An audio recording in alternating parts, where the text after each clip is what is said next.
ساعة الإجابة الله نوافج ذاتك سودي نصدر الله كرجع يكون كدر سودي بتني إلهي جنة ودورها آخر وحيكورتين الله ودقه زايد كان الله ما يترو halka ay culimadan ku duceynayaan waa dhismaha masjidka Umar bin Khadaab ee ku yaala wadada Doondob degmada Yaaqshiid ee gobolka Banaadir ducadan ayay culimadu ugu duceynayaan cid kasta oo wax ku darsatay dhismaha masjidka iyo kuwa jecel inay hadda wax ku darsadaan maadaama dhismaha masaajidka uu hadda marayo meel gabagaba ah masjidka Umar bin Khadaab ayaa xilligan waxa soo food saartay qarash la'aan iyo qaar kamid ah qalabkii dhismaha oo go'an taas oo dhalisay inuu hakad ku yimaado dhismaha masjidka culumadiinka gacanta ku haya dhismaha masjidka isla markaana aanan ka daalin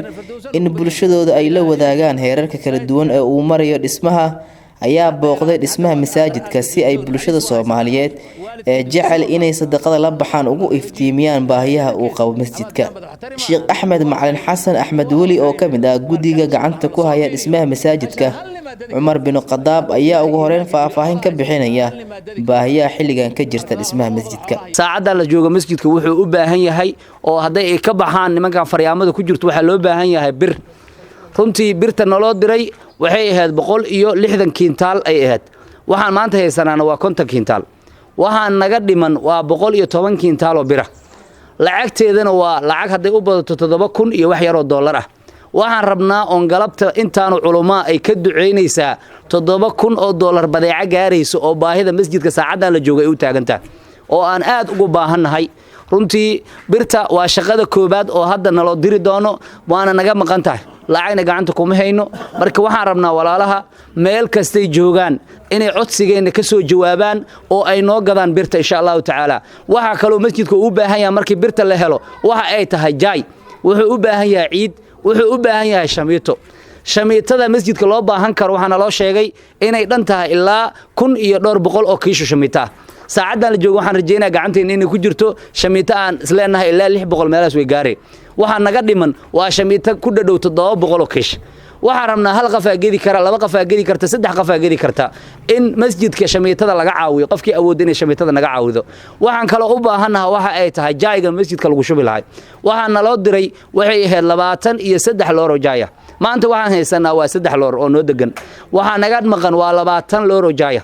beeceeduna haday u badato waa lacag 4,000 dollar jaaygaas oo masjidku uu u baahan yahay hal qof waalidkiisu la bixi kara hal qof nafsadiisa si horumarsan kara waa 4,000 wax gaari kara jaayga masjidka oo hadda saacada la joogo oo u baahan doona daboolkiisa waxaan kale u baahanahay waxay tahay ciid waxaan loo sheegay ciid aan u baahanahay inay tahay ilaa 10 sigis baawurta la yiraahdo waaweynka kaarikadii waa 200 dollar hadii 200 la yiraahdo waa 2,000 dollar hal qof bixi kara birta aan u baahanahay waa sheegna waa intaas walaalaha waxaan ka codsanaynaa qofkii bixi karta birta wala jaayga wala ciida waxa dhan wala shamiitada naga bixi karta waanu u duceynaynaa insha Allah taala ilaahayna waxaan ka rajeynaynaa ducadeena inuu ilaahay u aqbalo qaar ka mid ah culimada Soomaaliyeed ayaa dhankooda sheegay in xilligan masjidka Umar bin Khadaab uu u baahan yahay in bulshada Soomaaliyeed ay si wada jir ah ugu kacaan isla markaana ku darsadaan waxay awoodaan maadaama waxa la dhisayo ay tahay beed alle oo cid walba ay xil ka saaran tahay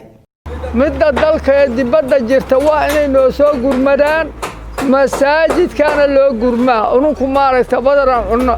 guryahaan ku haysana laakiin masaajidka martinoo ah aan hoos yaala waa kan hoostiisaan rognaa marti waaye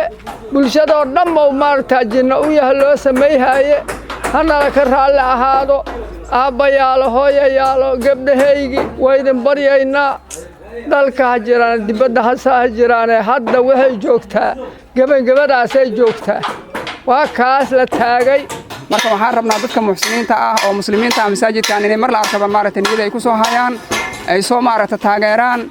maalinta qiyaamana ayaga ku badbaadayo maxaa yeelay adduunyadan masracatul aakhira waaye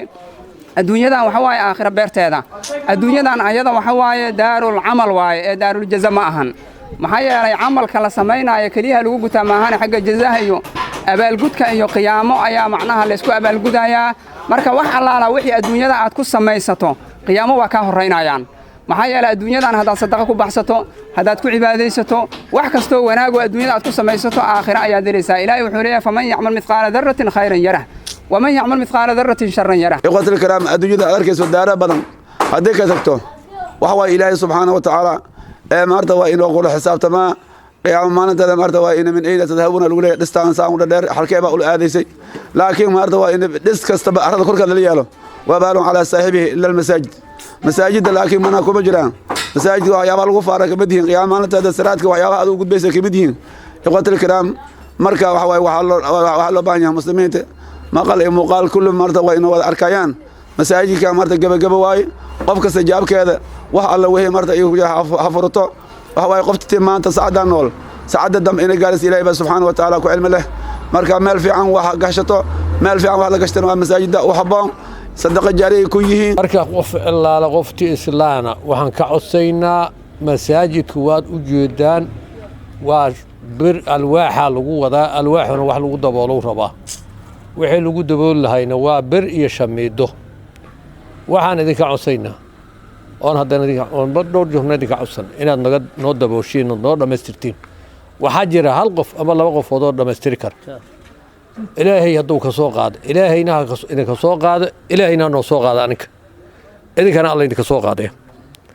waani adduunya aakhiro wa adduunya aakhiro qoftu hadday adduunya ka tagto aakhirana ay tabcatay aakhiray tegi dhismaha idin muuqda waa masjidka Cumar bin Khadaab ee ku yaala wadada Doondob degmada Yaaqshiid ee gobolka Banaadir sida idin muuqata waxaa ku socota dhismo oo hadda wuxuu marayaa qaybihii ugu dambeeyay ee dhismaha inkastoo culimada masjidkan gacanta ku haya ay sheegeen in masjidku u baahan yahay in ummadda Soomaaliyeed ay ka qayb qaataan dhismihiisa waxaan ummadda Soomaaliyeed meel kasta ay joogaan aan